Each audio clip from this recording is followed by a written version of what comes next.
হযরত ওমর বলতেন, আরে আমি ওমর, তো আমার নাম দিয়েছে খলিফাতুল মুসলিমিন, কিন্তু সুদূর ফুরাত নদীর তীরে একটা কুকুরও যদি না খায় মারা যায়, আমি ওমর আল্লাহর কাছে কি জবাব দেব?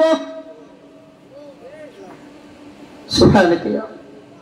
হযরত ওমর বলেন, আমি আল্লাহর কাছে কি জবাব দিব? যদি ফুরাত নদীর তীরে একটা কুত্তা কুকুর না খায় মারা গেলে আল্লাহর কাছে জবাব দেওয়ার ভয় পাইতো।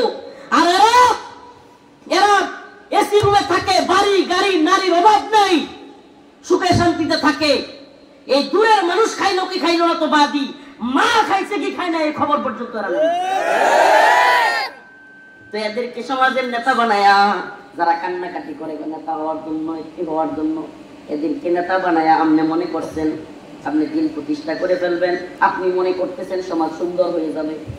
আগে আমাদের পরিবর্তন হতে হবে, আমাদেরকে নৈতিক বিবেচনা করতে হবে যে আমরা আল্লাহর কোরআনের শাসন চাই, আল্লাহর কোরআনের আইন চাই। এটা কিভাবে বাস্তবায়ন হবে? কোরআন বলে দিয়েছে সুস্পষ্ট, দাওয়া ইয়াদার জিহাদ। এই ফুট মারো সিল মারো ভাই, সিল মারো না, সিল মারো ভাই সিল মারো মানে 5 বছরের লাগি ইসলাম প্রতিষ্ঠা। ইসলামের মেয়াদ কয় বছর? ইসলামের মেয়াদ না, গণতন্ত্র ইসলামের মেয়াদ কয় বছর? ইসলামের মেয়াদ, যারা ইসলামের কথা কয় তথাকথিত ইসলামিক দলগুলো, এটার মেয়াদ কয় বছর? তা আল্লাহর ইসলামের মেয়াদ কয় বছর দিছে? কয় বছর মেয়াদ? 5 বছর। আবার আরেকটা কি, আল্লাহ পাক বলছে ইন্নামাল খামরু ওয়াল মাইসির ওয়াল আনসাব রিজসুম মিন আমালিশ শাইতান।